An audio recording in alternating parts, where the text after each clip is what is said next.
अस्सलाम वालेकुम जी, क्या हाल चाल है। उम्मीद है मेरी तमाम बहनें ठीक होंगी। आज मैं जो नावल पढ़ने जा रही हूँ उसका नाम है हिलाल ईद और हम। माह रमज़ान अपनी तमाम तर बरक़ात के साथ रहमान मंज़िल में कदम रख चुका था। सब मकीन के समरात समेटने के लिए कोशां थे। सो वामे दौर पर इस माह के असरात वाज़ह महसूस होते थे। नौजवान पार्टी ने मौसीकी फिल्में इंटरनेट हल्ला गुला सब से किनारा खुशी अख्तियार कर ली थी। बच्चे भी इस बार रोज़ा रखने के लिए बजीद थे। सहरी से इफ्तारी तक तमाम अनोखी फ़िज़ा महसूस होती थी। ऐसे में मुस्तरब थी तो अफ़ी।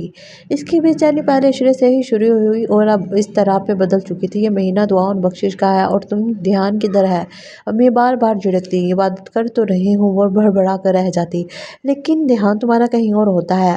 अम्मी भी इसकी अदम तवज्जो महसूस करती। अम्मी जो हुई आखिर आंटी मेरी ईदी कब लाएंगी। इसने भी अपनी शर्मो हया बालाई ताक रखते हुए बुलाकर पूछ ही लिया। तो तुम्हारी बेचैनी इसलिए है अम्मी की गुरी। सब फ्रेंड्स बार बार पूछ रही हैं, इसने दुख से इत्तला दी। अम्मी सर झटक कर पकौड़ों का अमीज़ा तैयार करने लगी। ईदी के इंतज़ार से तंग आकर अफ़ी ने अपना ध्यान हकीकतन इबादत में लगा लिया। आखिरी अशरे में तो इबादत मज़ीद बढ़ जाती हैं। सो वो भी दुनियावी ख्वाहिशात बुलाए तस्बीहात तिलावत और नवाफिल में मशगूल रहती। 28वें रोज़ को इसके ससुराल वालों ने आने का अंदिया दिया कि अफ़ी की ईद तैयार है। सो इसकी भी अटकी सांसें बहाल हुईं। मंगनी की तस्वीरें देखने और मिठाई खाने के बाद सब सहेलियाँ बार बार ईद के मुतल्लिक़ इस्तफ़सार कर चुकी थीं। ईद की हर चीज़ उम्दा और नफीस थी। खास तौर पर फजीला ने जो परफ्यूम और ज्वेलरी सेट भेजा था और सब बड़ा सरप्राइज़ इसकी शादी की तारीख का तय होना था, जो सबसे बड़ों की रज़ामंदी से तय पाई थी। सब कामों से फरागत के बाद अफ़ी खुशी खुशी अपनी ईदी देख रही थी। अफ़ी तुम खामोखा उदास थी। ये चीज़ें तो मम्मा पापा भी दिला देते और ये चूड़ियाँ। गुड्डू ने एक सेट उठा कर देखा। ऐसे सेट तो तुम्हें ला देता। और ये परफ्यूम, ये तो मामू दुबई से भेज देते। ये मेरी ससुराल से आई हैं और इस खुशी, मान और फ़ख्र को तुम नहीं समझ सकते, जो एक लड़की महसूस कर सकती है। इसने गुड्डू का चेहरा अपने हथेलियों में थाम कर प्यार किया। ससुराल से यहाँ होने वाले मिजाजी खुदा की तरफ से। फसीहा ने कमरे में कदम रखते हुए इसके बात पर शरारत से तबसरा किया और परफ्यूम स्प्रे अफ़ी पर कर दिया। कमरे में चार सौ खुशबू फैल गई। सुनहरी चूड़ियों की झिलमिलाहट इसकी आंखों में चमक कर कई गुना बढ़ गई थी। हिलाल ईद का सफ़र जारी था। वक्त अपनी उम्र की 12 मंजिलें तय कर चुका था। जिंदगी के पीछू-खम को तय करते हुए आरफा अब एक बर्दबार मुतहम्मिल मिजाज खातून खाना थी, जिनका मरकज़ महवर शोहर और बच्चे थे। हर लम्हे इनके आराम के लिए कोशा बना किसी थकन के सबके आराम का ख्याल रखती। लेकिन एक आदत जिस पर वो अब तक काबू नहीं पा सकती थी, वो आदत थी इंतज़ार। मिक्के से आई सौगातों का इंतज़ार। मिक्के वालों की आमद इसे कई दिन तक सरशार किए रखती और रमज़ान में ये इंतज़ार शिद्दत इख्तियार कर लेता। शुरू में अम्मी अबू ईदी के साथ लद्दे फते आते और इनकी वफ़ात के बाद बाई ने यह रवायत हतल मक़दूर कायम रखी थी। वालिदैन जैसा जोशो खरोश तो ना होता, लेकिन ससुराल में भाई की आमद आरफा के दिल को कई गुना बढ़ा देती थी। ये नहीं था कि वो बहुत गरीब घराने में ब्याही गई थी और ज़रूरियात के लिए मिक्के को देखती। आरफा का शोहर बिजनेसमैन था, कामयाब और खुशहाल, लेकिन ये दिल इस बार भी रमज़ान की आमद पर वो पूरे एहतमाम से तैयारियाँ कर रही थी। इफ्तारी सहरी का एहतमाम, खानिया की रोज़ा कुशाई, नंदोई की इफ्तारी, शॉपिंग, इबादत, सब कुछ साथ चल रहा था। लेकिन दिल में इंतज़ार हल्की हल्की चुटकियाँ ले रहा था। पहला, दूसरा और अब तीसरा अशरा।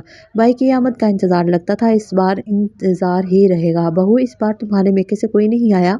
सास ससुर कई बार इस्तफसार कर चुके थे। आपके भाई भाभी तो खैरियत से हैं ना? नंद पूछती। आप खुद फ़ोन कर लें। लावाली देवर ने मशवरा दिया, लेकिन इसकी अना ने गवारा न किया, न जाने क्यों। अफ़ी ने बताया था कि भाई का कारोबार आजकल बहुत नुकसान में जा रहा है। वो परेशान है, लेकिन दिल में एकदम शिकवे गिले जमा हो गए थे। क्या था जो फ़ोन करके ही मान रख लेते। तुम इनको इफ्तार पर मदु कर लो, हसीब ने मशवरा दिया। नहीं, बस ईद पर सलाम करने जाऊंगी, इसने आंसू पीते हुए बहाना बनाया। अरे वो तुम्हें इफ्तारी पर बुला लेना, सास ने फ़ौरन मशवरा दिया। आरफा खामोशी से काम किए जाती और भाई की सेहत और कारोबार के लिए दुआ गो रहती। मम्मा, हर साल मामू मामी इतने गिफ्ट लाते हैं, इस बार आप इन्हें कुछ दे दें। गुड़िया ने माँ की उदासी देखकर मशवरा दिया। बेटा, तुम्हारे पापा मुझे कई गुना महंगी शॉपिंग करवाते हैं। बस वो अपनी कैफियत 6 साल की गुड़िया को समझा ना पाई। 28वें रोजे को जल्दी जल्दी काम समेट रही थी। चांद आज नजर आ जाएगा। 19वें रोजे का वो जल्दी जल्दी काम समेट रही थी। चांद आज नजर आ जाएगा, सबका मुत्तफिका ख्याल था। आरफा वो किचन में इफ्तारी की आखिरी मरहल में मसरूफ थी जब मानूस थी खुशबू पर इसके इस चौंक कर पीछे देखा। भाई भाभी, वो इन सैली पड़ गई। मैं सारा महीना आप सबका इंतजार करती रही। मुझे लगा आप मुझे भूल गए हैं और मेरा मेरा मेरा मेकअप मेका ख़त्म हो गया। इससे आंसुओं की बरसात में कहा, मैं मुश्किलात में घिरा था। कारोबारी नुकसान, फिर सेहत की खराबी, दूसरे शहर से आना बड़ा मुश्किल था। बस ये दिन बड़े सहज थे। इफ्तारी के बाद सब आराम से बैठे थे और आरफा के भाई की गुफ्तगू सुन रहे थे।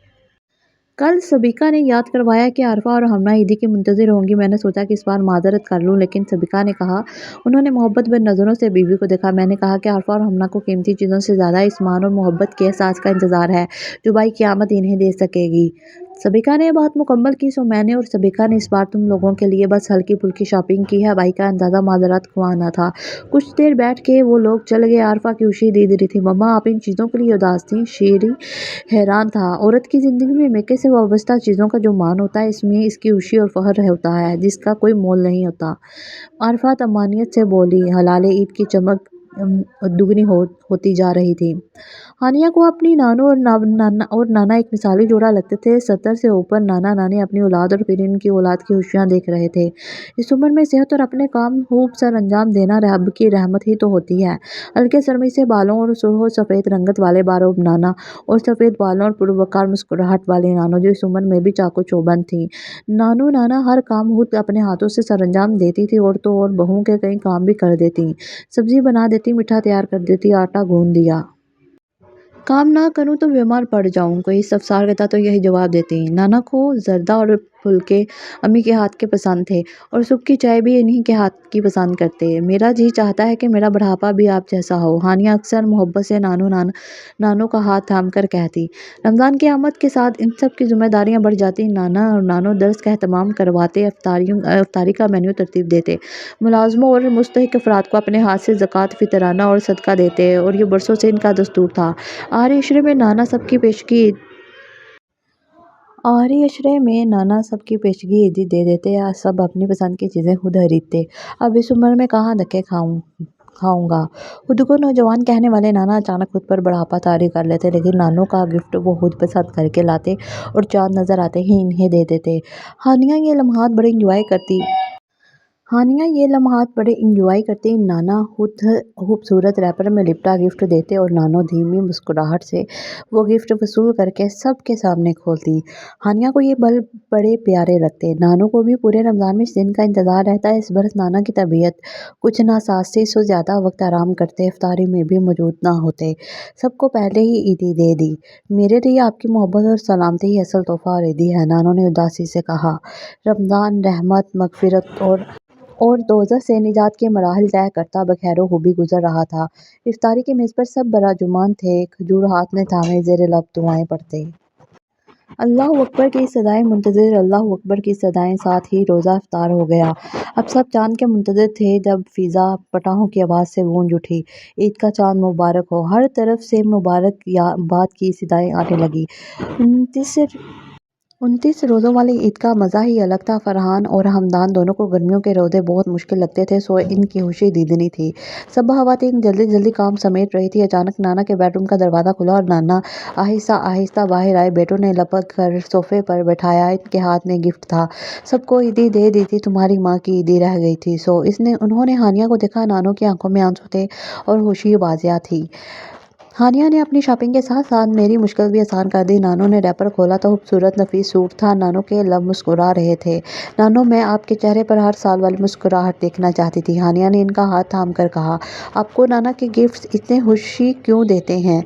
फिज़ा ने अचानक सवाल किया, आप खुद भी शॉपिंग करती हैं और मम्मा पापा भी गिफ्ट्स लाते हैं? अदलिया ने मेहंदी लगाते लगाते सर उठाकर पूछा। इस तोहफे से जुड़ा मान और फ़ख्र जो किसी भी औरत का कीमती एहसास है, ये वो खुशी देते हैं जो दुनिया की कीमती से कीमती चीज़ भी नहीं दे सकती। नानो ने प्यार से सूट पर हाथ फेरते हुए जवाब दिया। बाहर हिलाले ईद जगमगा रहा था और हर सू मुस्कुराहटें बखेर रहा था।